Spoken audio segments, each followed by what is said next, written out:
Good morning, mates. Good morning, sir. I am Engine Cadet Toyoto. And my name is Peter Paul Vesco.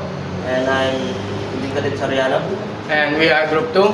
So we will discuss the impact of chemical spills in the marine environment and provide sample chemical spills from ship in history and discuss its ecological, environment, and financial damage caused.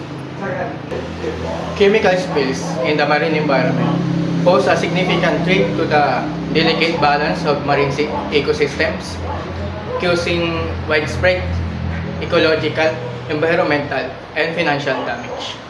So, first is the ecological impacts. Chemical spills can have acute and chronic effects on marine life. So, first is the acute impacts. Acute impacts include immediate death or injury due to direct exposure to toxic chemicals. So, this can affect a wide range of organisms, plankton, and fish to birds and marine mammals. And second is the chronic impacts.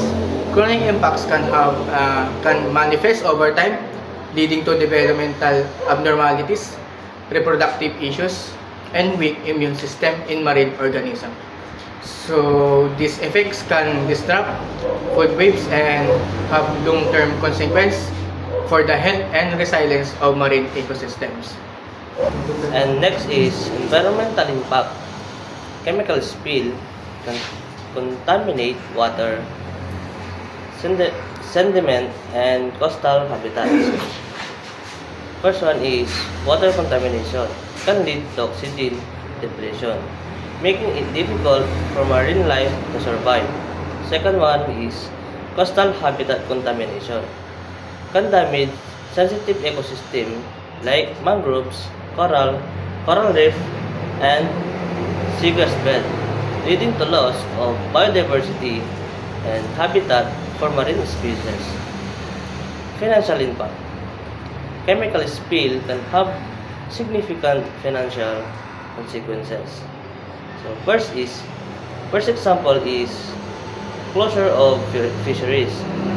Due to contamination can result in lost income for fishermen and communities that rely on seafood. Second one is damage to tourism industries can occur due to beach closures and negative publicity associated with spills. The last one is cleanup costs can be substantial, requiring specialized equipment and personnel to remove and remediate contaminated areas.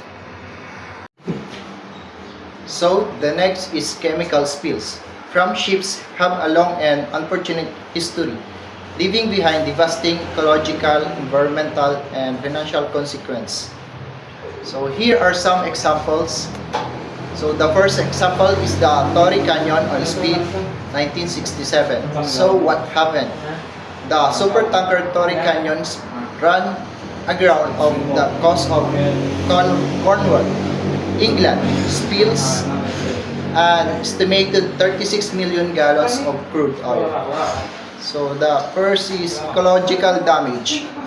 The spill devastated marine life, killing thousands of bird, fish, and other marine organisms. It also contaminated coastal habitats, including beaches and salt marshes. So next is environmental damage. The oil slick spread for hundreds of miles, polluting the coastline of England, France, and Spain. So next is financial damage. The cleanup costs were enormous, and the spill had a significant impact on the fishing industry and tourism in the affected areas. So second is the Exxon Valdez oil spill 1989. So what happened? The oil tanker Exxon Valdez ran aground in Prince William Sound, Alaska, spilling over 11 million gallons of crude oil. So the ecological damage, the spill killed thousands of seabirds habitats, including salmon and spawning grounds. So next is environmental damage. The oil spread for hundreds of miles, contaminating beaches, coastal waters, and wildlife. So the last is financial damage. The cleanup costs were estimated at billions of dollars, and the spill had a devastating impact on the Alaskan fishing industry and tourism. And the third is the Deepwater Horizon oil spill in 2010. So what happened? An explosion on the Deepwater Horizon oil rig in Gulf of Mexico resulted in a massive oil spill, releasing estimated 4.9 million barrels of oil. So first is the ecological damage. So the spill killed countless marine animals, including birds, fish, turtles, and dolphins.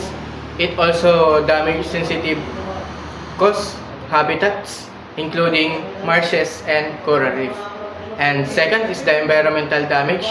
Environmental damage, the oil spread for thousands of miles, contaminating the Gulf of Mexico and its surrounding ecosystem. And next is the financial damage. Financial damage, the cleanup costs were estimated at over 65 billion, and the spill had a significant impact and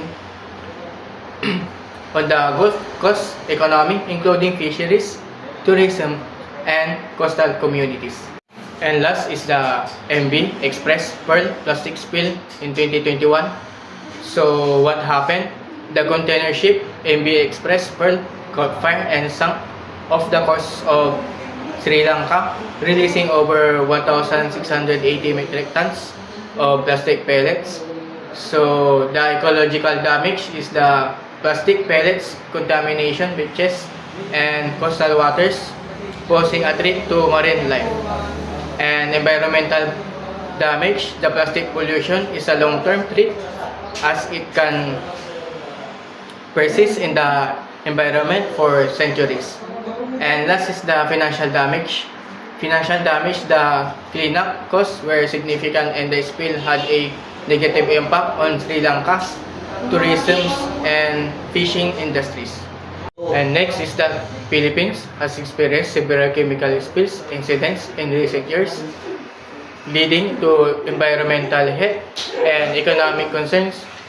So first is the Bawan Batangas chemical spills on November 2023. On November 4, 2023, chemical spills occurred in Barangay San Miguel, Bawan, Batangas, prompting the evacuation of approximately 248 families.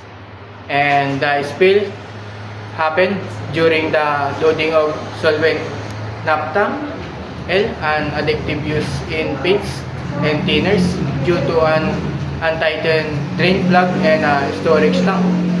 And this resulted in about 2 drums of the chemical spilling over a 6,000 square meter area, affecting the coastal environment. Cleanup operations were conducted and the spill was eventually contained. And second is the Quirino Avenue acid spill, Manila. And in early March 2024, a tanker truck carrying hydrochloric acid experienced a structural failure at the corner of Pedro Gil Street and Quirino Avenue in Manila. This led to a significant spill of the corrosive substance onto the roadway and into the drainage systems. Emergency responders, including the Bureau of Fire Protection and Metropolitan Manila Development Authority, managed to contain and neutralize the spill, preventing further environmental damage.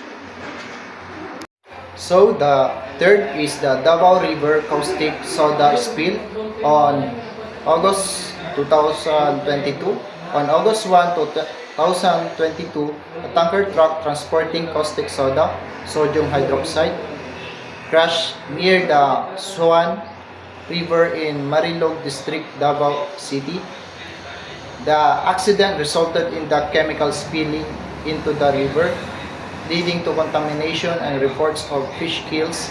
Authorities advise residents to avoid contact with the river water due to the hazardous nature of chemical. So these incidents underscore the critical need for stringent safety protocols in the handling and transportation of hazardous materials to protect the environment and public health. So in conclusion, they are just a few examples the devastating consequences of chemical spills from ships.